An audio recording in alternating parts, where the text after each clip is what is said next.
The Commentary Booth is a show for media lovers by media lovers just like you. If you want to support the show, go to jamiapsmedia.com.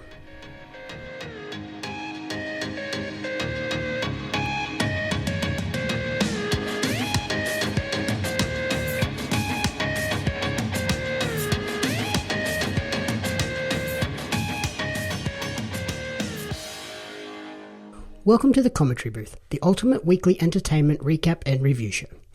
My name is Jamie Apps, and each week I'll be joined by a rotating cast of co-hosts to run you through the entertainment media we've consumed during the week. Along the way, we'll provide you with insightful commentary and reviews.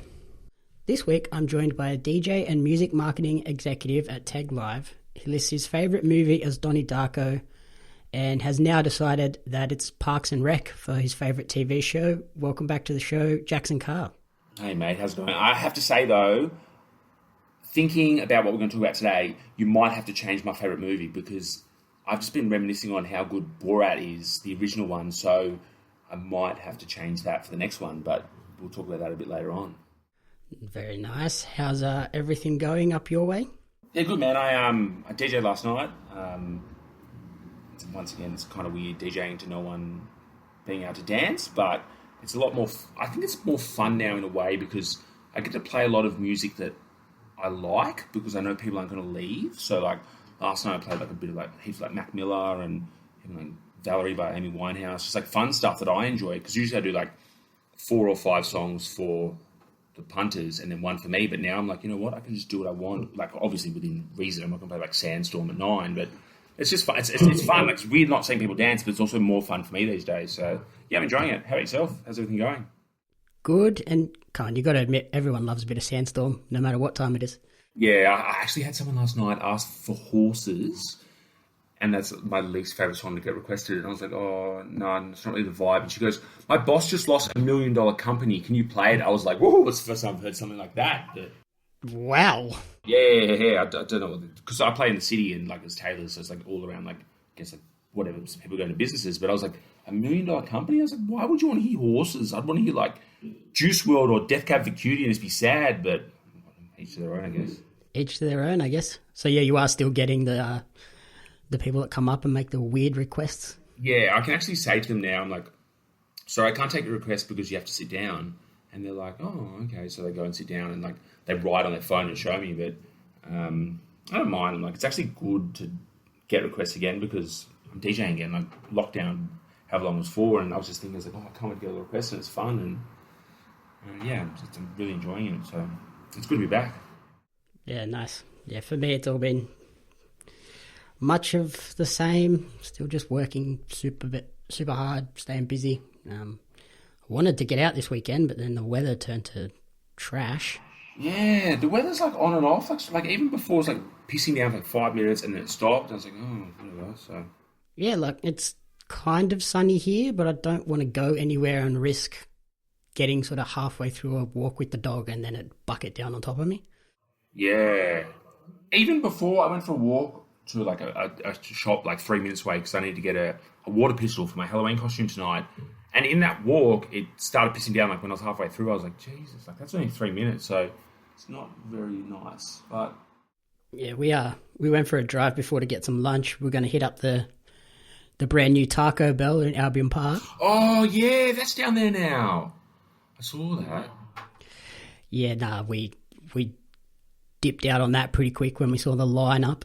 Yeah, I at an old job, I actually worked for a place and we did the social media for Carl's Jr. and I had to go to the opening of a store in like Queensland, but it was like Ipswich, which is like the Penrith of Queensland. No disrespect for Penrith, but like, and yeah, like on that first day it was so busy and I was like, you know what, I'll never go to the opening of a store because just everyone's there. You can wait a couple of weeks and get something then, but yeah, well, this one opened on the Monday just gone.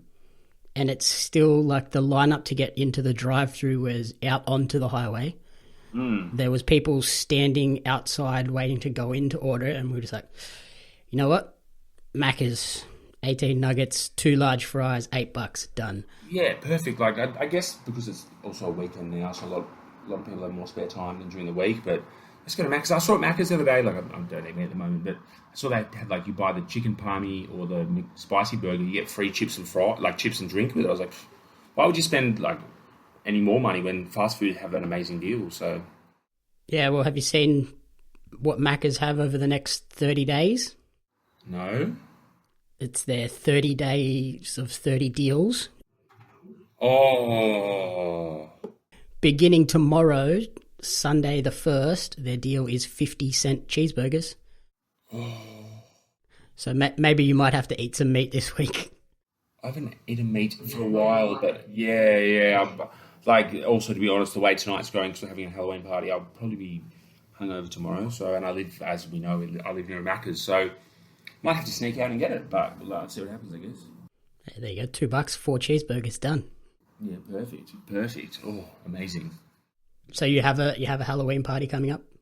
Yeah, well, but because you can have like 20 people, we moved into our place like I can't remember, like probably like less than a month ago. So it's kind of like a housewarming / Halloween party, and just invited some people. And I'm dressing up as Tiger King. I have this dirty handlebar moustache. My mum sent me clothes down for Tiger King, and I've got a stuffed tiger, and yeah, it'll be fun. So that's my plans for tonight, I guess. Very nice. What have you been getting up to during the week? Have you checked anything out? I know you mentioned Borat. Yeah, I think we can, like, Borat's going to be a big thing. Like, we can get into it now, we can get into it later. But I tell you what I've actually been watching a lot of lately, and it's something I've never really paid much attention to. But I've been watching a lot of YouTube lately because, as we've discussed, like, I'm big on TikTok, and I guess my attention span these days is a lot smaller than it used to be. I can't really, like, I can watch like an hour of a show and then I'm done, or watch a movie. But YouTube's like an extended version of TikTok, and you see like all these TikTok creators being like, watch my YouTube. But I watch like Gordon Ramsay food clips, I watch like sports highlights, and that's what I reckon. Like, I just watch all this stuff, and it's this whole untapped world of, I guess, like social media / stuff you're watching that I've never really paid much attention to, but it's actually amazing. Like, you can literally get lost on it for years. I love it. Like, I've got like an app like on my TV, I can watch it, and yeah, people are so creative, and I've set myself some goals with my TikTok with what I want to do and get on YouTube, and yeah, it's this thing I've never really paid attention to, but it's amazing. I love it. Yeah, I pretty much the whole time I'm working, writing, if I'm not listening to an interview that I've done, I've just got YouTube playing on my phone, sitting on a little charging stand the whole time. So yeah, there's some cool stuff on there. There's like music, there's podcasts, like with the video aspect. There's people that are actually doing like really creative, almost broadcast TV quality stuff. Like, yeah, I guess that's why they talk about the YouTube rabbit hole where you just disappear. Yeah, like sometimes I'll play like, I used to like play like a DJ set on it or a mix, but I found myself more like watching it because obviously, as I was saying, like you have less attention span these days, and it's just, if I can watch like I watched a Gordon Ramsay and Steve-O like cooking video for 10 minutes the other day, and I was like, this is amazing. And even afterwards, Gordon Ramsay's like, oh, don't season your eggs, like he's making like scrambled eggs, he's like, don't season your eggs till it's cooking, and I was like, oh, so I started picking this up, and I was just watching Steve-O just talking about it, and David Dubrovnik, who's like probably the most famous YouTuber as well. I was like, this is, because I got in the rabbit hole from Borat, but yeah, I'm into it. Like, it's my new favorite thing to do. I'm trying to think what it is. There's like some crazy stats about how much is uploaded to YouTube every day. Yeah, I saw something the other day that in New Zealand, more people aged under like 25 watch YouTube than they do television. Like traditional television. Yeah, that doesn't really shock me. Like, nah, like I saw it, I was like, you know, sometimes you read something and you're like, oh yeah, no, actually that makes sense. I never thought about it, but yeah, like it's just with it, it's because you can just go through so much, and like I don't even mind watching ads on it because I know like it helps the creators get paid. And I've looked into how much people get paid. I'm like, you know what, I'm 31 years old, but I'm like, no, I'm ready. I want to be a YouTuber. Give me a year. We'll do an interview in a year for Halloween, like a podcast in a year for Halloween. We'll see how we're going, but it's my new life goal. Like I'm ready. Yeah, there's some people that make some crazy amounts of money on just YouTube or Twitch or things like that you don't know if you're not into that scene. Yeah, like I never really looked into it, but looking up this guy David Dubrovnik, who's like this Slovak, he's from Slovakia, but he's American now. He's 24 years old, and he's got 1.83 million subscribers on his YouTube. And I'm just going to go look up his net worth. He's worth $7 million. I'm sorry, $7 million for making dumb YouTube videos with his friends. Like, he had Borat on his YouTube the other day. He's had Steve-O jumping off his build. He's a guy that just does your everyday life, and he's worth $7 million. He hosts a Nickelodeon show and stuff. He's the most popular creator for people, celebrity for people under 18, and just this whole world I've never been exposed to. And yeah, wow, I just wish I knew about this years ago. I'm a funny guy. Yeah, so here we go. 37 mind-blowing YouTube facts. The first YouTube was uploaded on the 23rd of April 2005. The total number of people who use YouTube is the biggest number I've ever seen. Yeah, it doesn't surprise me at all. I think it's 1,300,000,000, something like that. There's a lot of zeros there. Yeah, there's 300 hours of video uploaded to YouTube every minute. Yeah, it's it just shocks me. 30 million visitors per day. Craziness. I'd go onto YouTube before I've just rediscovered it, just to I don't know, look up a Chelsea highlights or just watch something. But now I'm no, this is amazing. Even this guy Dave DeBrogni, who I've got a hate but love, because when you jealous. He's even got. Did you watch Drake and Josh when you were younger? No, but I know the show you're talking about. Yeah, it's so Nickelodeon. I loved it. One of his friends that he hangs out with is Josh Peck. This. I'm are you serious? You just get all these people on your channel and he just bought a house with $9 million. Yeah, nuts. Yeah, wild. Anyway, that's my new favourite thing at the moment. So, yeah, YouTube. Nice. I'm looking forward to seeing the Deckhead YouTube channel blow up. Yeah, I think I'm going to. All my social stuff that's not DJing is going to be Jaxon Carr, but all my DJ stuff will be Deckhead. I'm going to try to split the brand, but I'm writing these goals for next year. I want to start. So, but yeah, we'll get there. It's my new hobby, I guess.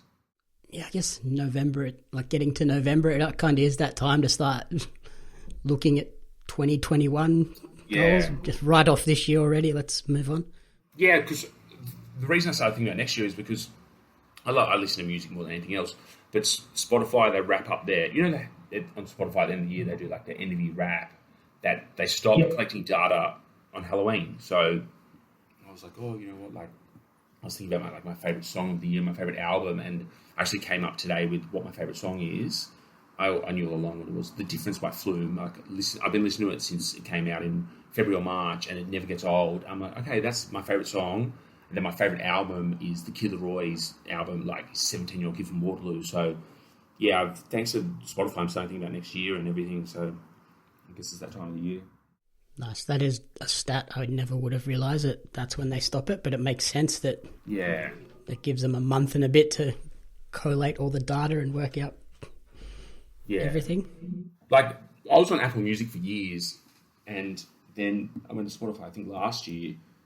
And the main reason I went on to Spotify was because they had that end of year wrap, and I was this is the most amazing thing ever. I want to look back on everything I've listened to, and then I saw a TikTok video of people being it stops today. So I was oh, this is amazing. But I definitely know my number one song for the year is going to be Difference by Flume, and number two is probably going to be the extended version of it. I've probably listened to it. I kid you not, it's the best song ever. I love it. It's probably my second favorite Australian song of all time. It's just incredible. So yeah, that's my hot tip for the year, I guess. That'll be funny if you get a shock second favourite that just comes out of nowhere. Where you're what? Yeah, I was looking at because I listen to my on repeat playlist a lot, and I was looking at that, and I was just looking at the songs that are constantly there. But I know Flume just started playing. I don't know if you heard that. Sorry. That'll be number one easily. So yeah. Anyway. Nice. And yeah, you were talking about Borat.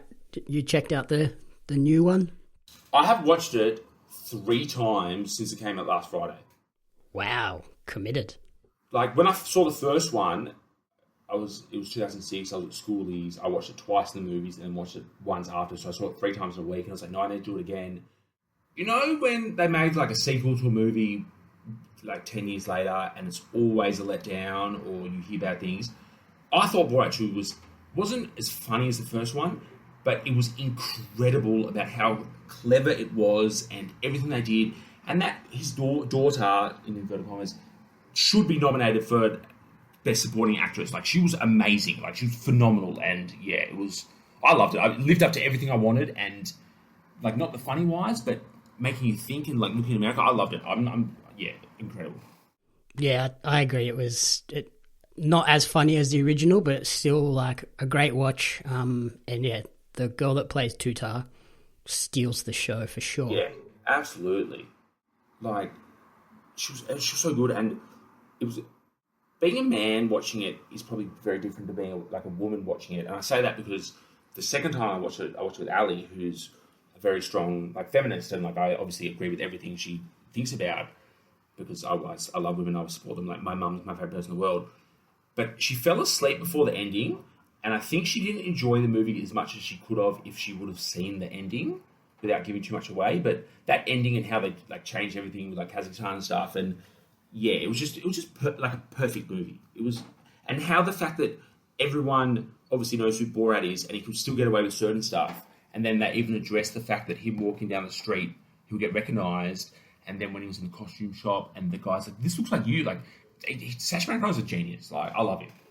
Yeah. So for those that, I'm sure there aren't many, but people that don't know, it's Borat Subsequent Moviefilm is the follow-up to 2006 Borat Cultural Learnings of America for Make Benefit Glorious Nation of Kazakhstan.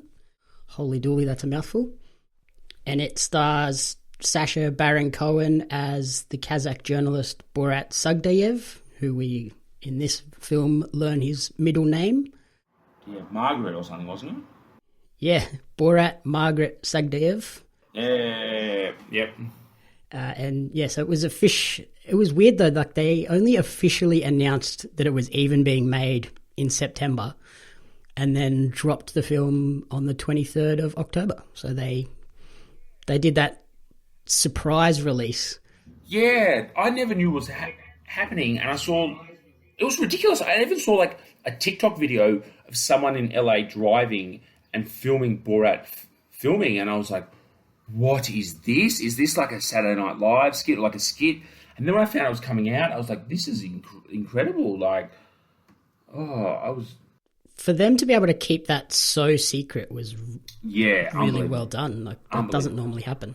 Unbelievable. And, like, yeah, like, I couldn't believe it. And, like, the promo around it was, like, so amazing with everything they did. And, like, Borat was, like, on TikTok. And, like, and Sacha Baron Cohen was, like, interviewed a lot. And he was, like, talking about how much he hates, like, Donald Trump and stuff. And then even they had that, which I went to, that statue in Bondi, which they did because they weren't doing Sculpture by the Sea, that they got a helicopter and they dropped it down. I was there for like 24 hours.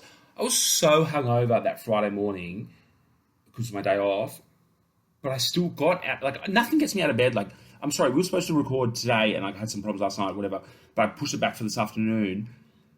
But I got out of bed to go to Bondi, which took me like 45 minutes to get to, for this statue. Like, the promo was amazing for it. Like, it's phenomenal. Like, it was perfect. Yeah, like, Sacha Baron Cohen just operates on a different level, I think, in terms of obviously his comedy, but also like his marketing and how he addresses things. Like, even when Donald Trump came out and was like blasting him over the Giuliani stuff and the film itself, he just spun it instantly and was like, yeah, I don't like you either, but you're still funny. Yeah. And just turned Trump's words into basically marketing for himself. Yeah, like, he was just on his marketing channel stuff with it was just perfect. And, like, going back to, like, the YouTube stuff, like that David Duchovny guy who's the biggest YouTuber that I think, he hadn't done, like, he done vlogs all the time, but he didn't do a vlog for, like, 6 months, but he got Borat and did, like, a mini vlog and got, like, 10 million views, and, like, Borat, like, broke his Tesla, like, drove his car into his Tesla's door that was open, broke something else in his house, and just what Sacha Baron Cohen did. And it's so amazing to see how much they put behind the marketing for a movie that's on a subscription service. Well, it is on probably the richest subscription service in the world, so they can probably get away with it. Yeah, but I signed up to Amazon Prime with a second email account just so I could watch it. Yep. Whereas if it would have been the movies, I'd be like, yeah, I'll pay $20 or I'll pay whatever it is. I don't care. Like, I'll go there. But I went out of my way, even though the first one was my favorite like comedy ever. I went out of my way to, I guess, like have a second subscription to this service. But the budget and stuff behind it was like incredible. So well played, Sacha Baron Cohen and the 24-year-old daughter. How are you finding Amazon Prime now that you've jumped on there? Look, I have, and this is probably early in my year, to be honest, I have a bit of a problem with Amazon Prime because of Jeff Bezos or whatever and how wealthy he is or whatever. It's amazing. Yeah, there's some great stuff on there. Like, Round and Twist is on it, which is great, which was the first time, but I've been watching a show called The Boys. Yes. Oh my god. Like, I'm sure you've spoken about this before, but my roommates, everyone's telling me to watch it. I'm watching this show, I'm going, okay, cool. I'm going to watch this show about superheroes. It's going to be like another thing where there's these crime-fighting superheroes in a city and they'll do good for the city. But then you watch it and you're like, no, these superheroes are like, no, yeah, exactly. Like, the marketing employees, and you're rooting for these three guys. And the most wild thing is, some like getting like a little like sexually, like without giving too much away. There's a chick and her ass is being eaten, and she squashes the dude's head, and it's full graphic. I was going, whoa! Like this show's incredible. Like, it's amazing. I love it. I knew you would. Yeah, I knew I would. It was just about like getting into it, but it's totally different to what I thought it was. But no, I think I'm going to keep Amazon Prime. Like, it's great. Or yeah, don't let her listen to this episode or you'll be in trouble. Yeah, no, that's good. Yeah, no, it's all right. Yeah, like, anything else on Amazon I should be watching? Because at the moment I don't have Netflix because I'm off it. Because I've got Stan for free and I've got Binge for free. And I was like, if I'm going to pay for one thing, I'll get Amazon. So I just want to be dedicated to something. So if there's anything else on Amazon you like or you've watched, tell me. I'm into it. Like, what are they? There's a heap of like sport documentaries. Buddy loves all the sport documentaries on there. Oh yeah, cool. Like there's one about Tottenham, the Philadelphia Eagles, stuff like that. Hell yeah. No, I think... Apparently Utopia on there is good. I'm going to watch that soon. Hunters is another one that I've got on my list. There's a fair few like actual series on there as well. And then there's just heaps of movies. I watched Super Size Me 2 last week. Oh yeah. It's actually nice for me to actually be watching a television series again because I've been watching heaps of documentaries and movies, but I've always loved TV the most. And I was thinking yesterday, I was like, it's so nice to actually be involved and enjoying like a TV show. But I'd say one of my favourite things about Amazon that no other streaming service has, I don't know if it's the same for everyone, but on my Samsung, if you pause it, it tells you the actors that are in the show. Yeah, the X-ray vision or whatever they call it. Yeah, that's because when I watch something, I'll always like Google and look on IMDb or Wikipedia. But I like the fact that I can just pause it. I can see who the actors are or the actresses are or the song is. And like, this is the most clever thing ever. Like, yeah, and like little Easter eggs or fun facts about the scene or where it ties into and stuff. Especially on The Boys, they talk about how this particular scene relates to this part of the comic or how they've changed it slightly. It's awesome. Yeah, very clever. So I'm into it. So yeah, back on Borat, were there any of the moments in particular that shocked you or stand out as particularly cringeworthy? You know what? There's one scene that I could probably see that people would find cringeworthy. Like when Borat was dancing with his daughter and she had like period, but like at the end of the day, that's a natural thing that happens to women. So I will never be disgusted by something like that. But I could see, especially Americans, being disgusted by it, I guess. So that's the only thing. Besides that, like, it was just funny, like seeing him like faxing the president or prime minister of Kazakhstan, and like the guy being like, "He's going to kill you," and the guy's just reading this, going, "Oh, okay, whatever." Like, yeah, just treating a fax machine like a phone text message. Yeah, I don't know how long that would have taken to film, but yeah, nothing really. I wasn't like cringing with anything because I knew it was going to be an extreme movie, and I was just more impressed the fact that he got away with it all. Yeah, I think if you go in there knowing, like, obviously if you're watching this one, you've probably seen the first one, you know what to expect. So there's nothing that is overly shocking about it. But yeah, that dance scene, some of the fathers at that debutante ball were a little bit creepy. Yeah, he was like, "What do you think of my daughter?" And he's like, "Oh, you're an 8," like saying it's hot. And then the father's like daughter was like, "You're disgusting," to his dad. To her dad, I was like, "Yes, good work." Like, what else was it? Oh, the pregnancy clinic that they go to. oh my god, that was amazing. Like, I don't. There's two rules I have in my life. I don't like talking to people about politics and religion because everyone is entitled to their own beliefs, and I respect that. And I like to be positive, and I don't want to like get in fights with people because those are the two things that people fight up about. But I'm very. Is it pro-choice? Like you can do, like a woman can, if she wants to have an abortion, she can do that because it's her body. But seeing that, seeing that with that Christian bloke and stuff, and like, oh my god, it was just so clever with all the wording and stuff. It was incredible. Yeah, I'm with you. Like, women should have the choice to do what they want. Obviously, up to a point. I think Australia's pretty good on that. Religion should not be mixed in with medicine. Nah, I'm with you. That 100%. And what else was it? Oh, the two blokes that he shacks up with when COVID lockdown hits. That was hilarious when he's killing the virus. And he sings that song at that festival as well. Like, those guys were actually very good. Like, as much as they're very rednecks, I was just like, oh no, they're like a nice addition to the movie. But yeah, I love when he's going around their house with the pen and the magnifying glass. Yeah. Oh. And the Rudy Giuliani scene was, oh my goodness.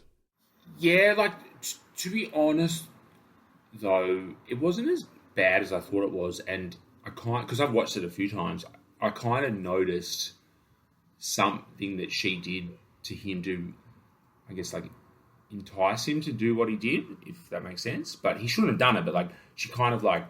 She's, like, rubbing his leg and stuff. Yeah, like, but I think she also, like, untucked his shirt or something, and you could see, like, second time you could see, and like, oh, that's what... Like, no excuse for what he did, but, like, as with everything with, like, those type of shock movies, nothing happens naturally. They obviously, like, G it up in a way, so... Yeah, like, she's obviously, like, trying to guide him in that direction, but then there should be a point where he goes, no, this is a very young girl, I need to stop. Yeah, but he's also a dumb fucking American, so, like, of course he's going to do that, like, whatever. True. And yeah, on the Sacha Baron Cohen train, I followed that through a little bit more this week and watched over on Netflix. There's a new movie called The Trial of the Chicago 7, which stars Sacha Baron Cohen. All right, okay. In a totally different, like, the only connection here is Sacha. There is no other total different movie. This one is a 2020 legal drama directed by Aaron Sorkin, starring Sacha, Joseph Gordon-Levitt, Michael Keaton, and Eddie Redmayne. Oh, wow. So it's got a stacked cast for a Netflix movie, although it wasn't originally planned to be a Netflix movie. It was supposed to have a theatrical release through Paramount. I Googled it now, and, like, it's actually at the Dendy in Newtown if I wanted to go see it, but... Oh, nice. Yeah, this looks cool. So, yeah, it was meant to come out in the movies in America through Paramount, but then COVID hit, so Netflix purchased it, and they're obviously still doing limited release where they can so that it can be eligible for Oscars, even though I think they changed the rules this year for that anyway. But yeah. So this one follows a group of 7 anti-Vietnam War protesters. They're charged with conspiracy and crossing state lines with the intention of inciting a riot in 1968. All right. And it just follows their trial and how absolutely ridiculous it is and how sort of shafted. They definitely get the raw end of the deal here from the judge, who seemingly was either told by the DA that these people had to be convicted, or he just decided that they were, and every time they tried to object or brought up an issue, he just basically railroaded them at every possible chance and denied everything. Okay. It sounds great. Like, it sounds like a more of like a, like, I guess, like a serious movie for Sasha? Like, how did he compare? Because you obviously know him from like being a very funny man and very smart. He's very smart as well. Yeah, so it is a very like legitimate, serious drama, and Sasha totally lives up to his role. Him and Eddie Redmayne are probably the two standouts of the movie. They are two of the main characters. I love Aaron Sorkin as a director anyway. Yeah, especially his show The Newsroom. That was probably one of my favorite TV shows of all time. Yeah. Okay. So this lives up to that, and it was originally only meant to be written by Sorkin, and he wanted Spielberg to direct it back in 2007. Yeah. But then when the writer's strike hit, the whole movie was kind of delayed, and now he just took on the role directing it himself, and I don't know if Spielberg could have topped it. It's absolutely a must-watch for me. Okay, maybe I have to get Netflix back just to watch this. Like, this looks amazing, and I like seeing, I guess, comedy actors. Obviously, I'm very Sacha Baron Cohen focused, but also like Joseph Gordon, whatever his name is, because he was in 500 Days of Summer, which is my breakup movie. So I've watched that many times, obviously. But it's nice seeing like actors get out of their comfort zone and, I guess, playing a different role. And this looks like very serious. And it reminds me of I watched a show a couple of years ago on Netflix with Jonah Hill, and he's always been like a funny guy. Besides, obviously, like Wolf of Wall Street. But I can't remember what this show was called. It was on Netflix, and like he was with Emma Stone in like a psychiatric ward. And just amazing seeing like these actors that you know for doing one thing and then just totally like flipping the script and being like, oh no, like I'm like a serious, I can do these serious acting roles as well. So, Maniac, is that what it's called? Yeah, Maniac. Yep. That was an incredible show, but yeah, that's an awesome movie. I'm trying to think. There's another Netflix movie, the Gem one. What's it called? Oh yeah. Uncut Gems. Uncut Gems, that's the one. Yeah, with Kevin Garnett and Adam Sandler. Yeah, Sandler. He's another one of those ones that everyone knows him as a comedy actor, but then he took on that role in a more serious movie and killed it. So yeah, that movie, it's possible for incredible comic actors to break out like that. Yeah, it was funny. I actually was reading an article the other day about that funny like movie, funnily enough, and I didn't even think to bring it up with you, but now you brought it up. It's perfect. The people that directed the movie are massive New York Knicks fans. Yep. And they were like, okay, we need to find like a basketballer, and people were like, get Kevin Garnett in it because he's a good actor. People don't know this. They're like, fuck Boston. Like, I don't want to support anyone for Boston. And then they realised that he'd be good for it. And they spent hours or like days looking for footage of him having like a good and a bad game. And they asked him, and he was like, I've only done that once in my career. So I was like, oh, that was a nice thing for them to get him in, and how amazing he was in the movie as well. So even though I knew what was happening in that playoff series, I was still anxious in that movie. Like, I was walking around my room. That's how anxious I was. That movie was wild. Yeah, that's an incredibly tense movie. Yeah, a friend of mine... Awesome, but... Yeah, a friend of mine who runs Astral People, like touring company, actually dressed up for Halloween for Adam Sandler. I saw it on Twitter yesterday. Like, he nailed it as well, so... That's... anything that you've watched? Any others? Yeah, okay. Speaking of watching a movie from when you were younger to where you are now, there was this movie I watched in high school that I absolutely loved. I think it was like 2001, 2002. Jay and Silent Bob Strike Back. Amazing movie. Kevin Smith was the director. He was a massive comic book nerd. He had this whole series of movies called the Ask Universe. Had like Dogma, Chasing Amy, Jay and Silent Bob, More Rats, Clerks. Like, I absolutely love these movies. But Jay and Silent Bob came out as like this stoner movie in 2002. I've never smoked anything in my life. I've eaten a few brownies in my life, but besides that, I'm happy to say I've never smoked. I've loved this movie. When I was younger, I watched it countless times. And then I heard that it was like a reboot came out, and I'm like, okay, I'm going to watch it. It's got horrible reviews all over the internet. And I was like, you know what? I'm going to watch it because I love the first one, and I'm happy to like risk, I guess, like ruining that. It was. I don't care what reviews say. Listen to this review. It was great. It was a reboot. They took the piss out of themselves. Like they were ripping because Kevin Smith's the director, but he also plays Silent Bob. They were ripping on themselves. Had an all-star cast. Like you see, like Chris Hemsworth was in it. Method Man, Redman was in it. Like so many people in it. It's like this big stoner movie, and it's similar to the first one because it's a reboot, but like different. His daughter was in it. I didn't realize his daughter was in it till the end of it. It was like that. It was so good. I loved it. It's on. I think it's on like Netflix. It's on Amazon Prime. Yeah, Amazon Prime, and like it was perfect. Like because Kevin Smith loves comic books, and he's directed like episodes of The Flash, and like he's done all this stuff. I'm sorry, it was amazing. I loved it. Like Rosario Dawson was in it, Justin Long, Val Kilmer. Like it was Method Man, Tommy Chong, like from Cheech and Chong. It was great. I loved it. I absolutely loved it. It was great. Big fan of it. Yeah, I'd say those reviews were probably tarnished by the nostalgia of the original. People were looking for something to top that, and you're never going to top something that you're just looking back on fondly because you always ain't going to look at it better than it was. So yeah, for them to even come close to that is a success, I would say. That's the thing. Like, there's not a lot of movies that top previous movies, especially after such a long time, which is funny because we spoke about Borat and that was a long time.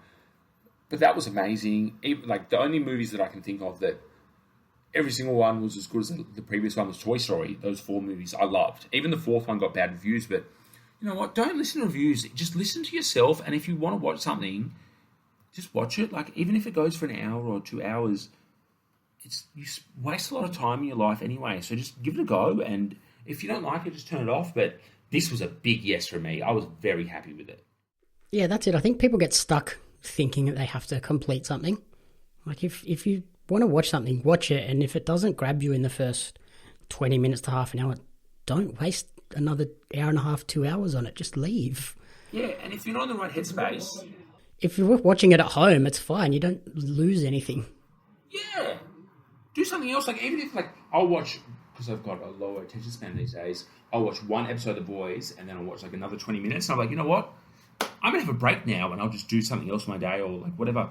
But you can always come back to it if you're... Because you've got to watch things, I guess, if you're in the right headspace, or, like, you want to enjoy it. Like, I guess what I think of is when I saw Parasite, I needed to be ready to commit to 2 hours and want to watch that. But if it's like a dumb comedy, you can come back. Like, it doesn't matter. But yeah, James Silent Bob reboot, and they just took the piss out of themselves, and they knew what they were doing, and yeah, it was great. Like, it was great. I loved it. It was a very good movie.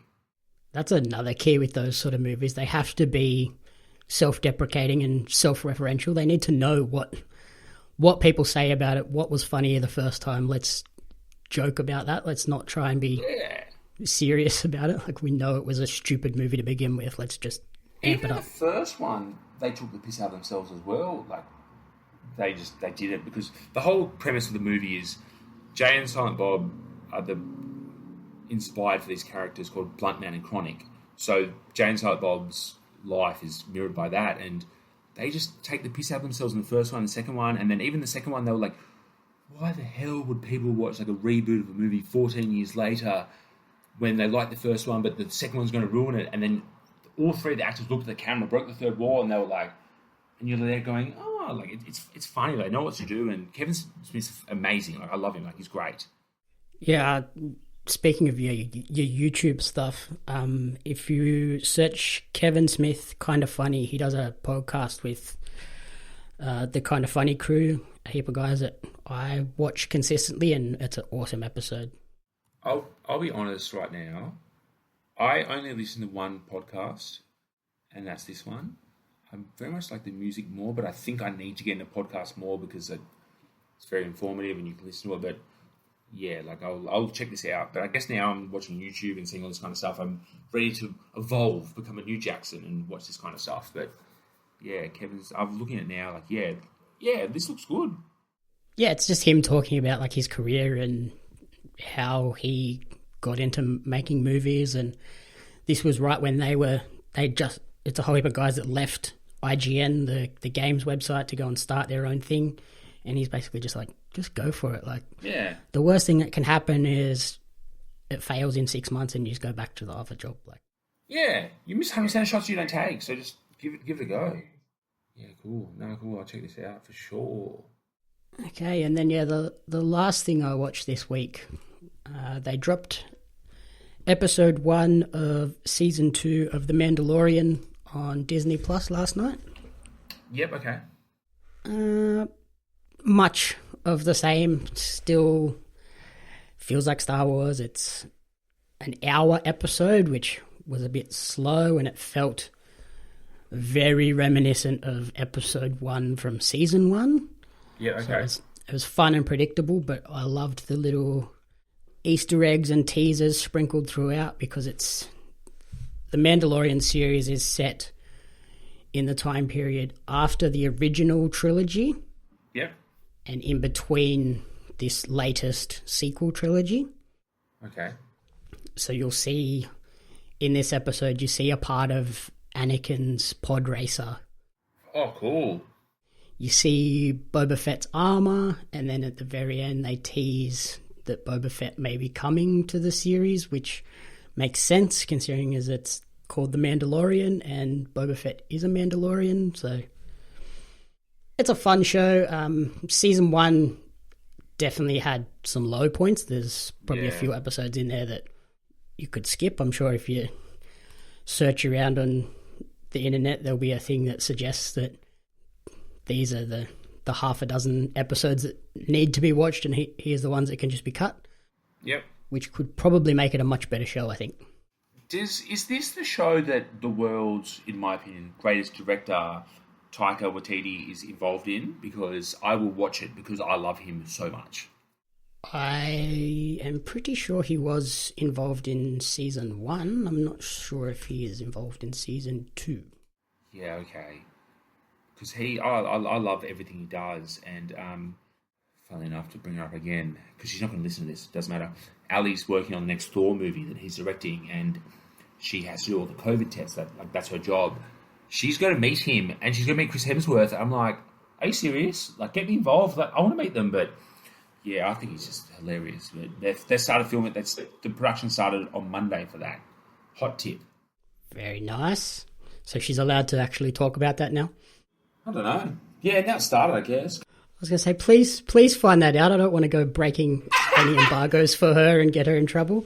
Nah, because you know it started and stuff, because like he's here and stuff, but they finished wrapping up the previous one, and it's all over social media, so that's fine. But she actually got all this like crew presents, so I got given like from her a polo top and a hat from the previous movie. So now I feel like and she's got a Marvel hat as well. I'm like, I need that. Give it to me. Like I want it. So yes, I think they started filming the next one, and they can tell people about it. So yes, hot tip.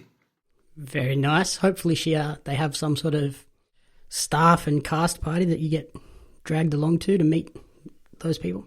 Yeah, they had one funnily enough, they had one last Sunday at the Sheaf, and I think it was just like for all the workers.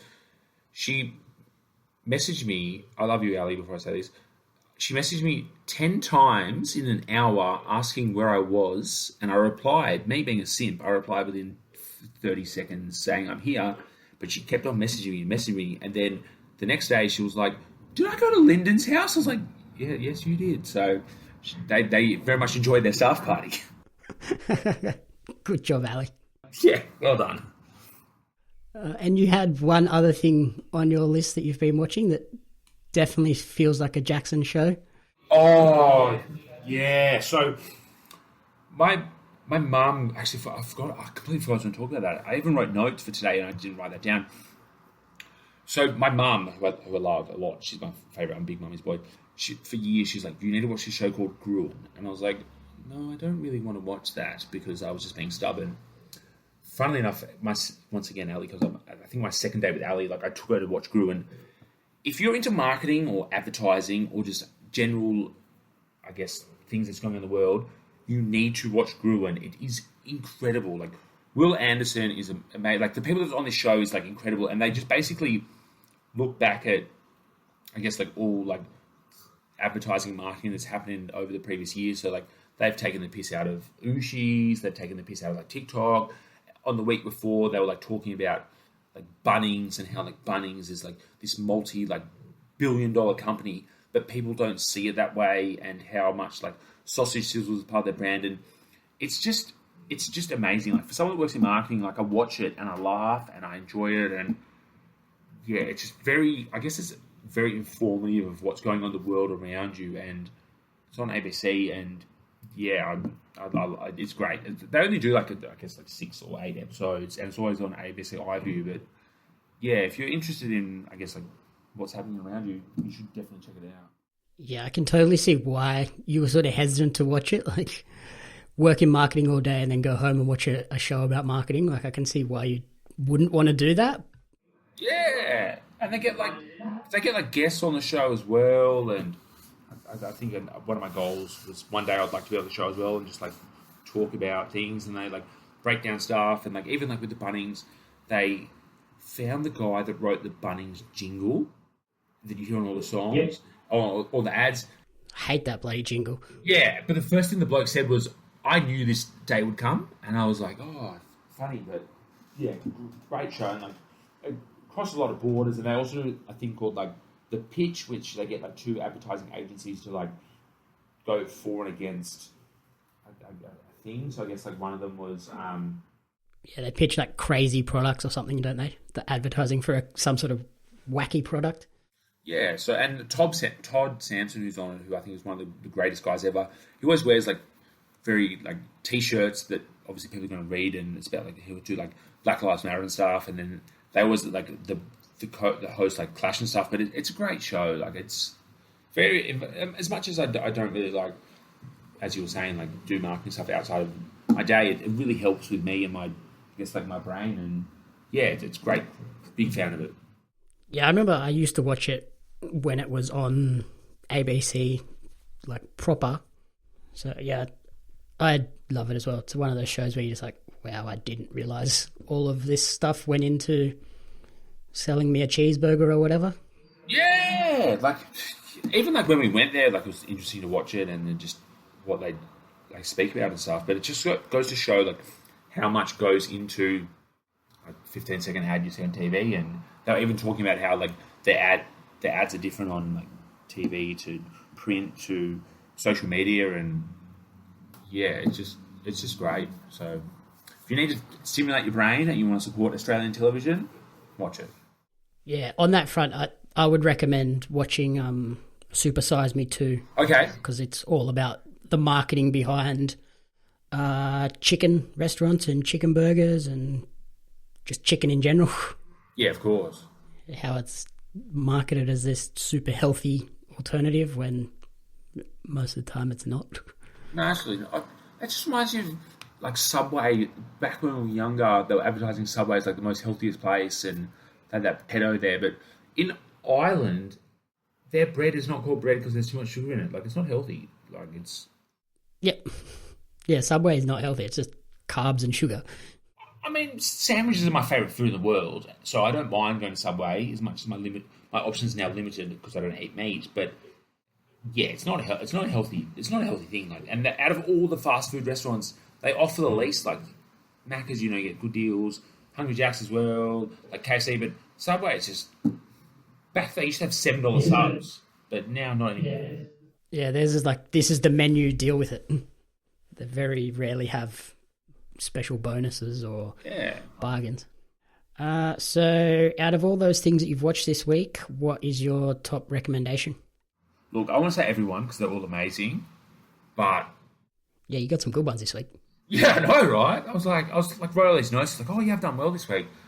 Look, as much as people, like, I love Borat, I probably should say Borat, I'm just going to say Gruen because I work in marketing and it's just so interesting. So it's all on ABC iView. They've done all these series and stuff.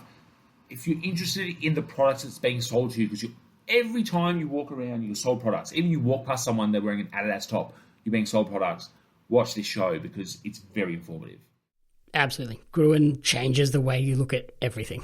Yeah, absolutely. So that's my number one pick in all the picks I've ever done. Wow.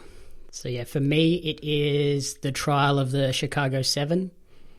Again, it's like one of those ones that is informative. You learn about this incident that I never even realized happened because it's all based on a true story.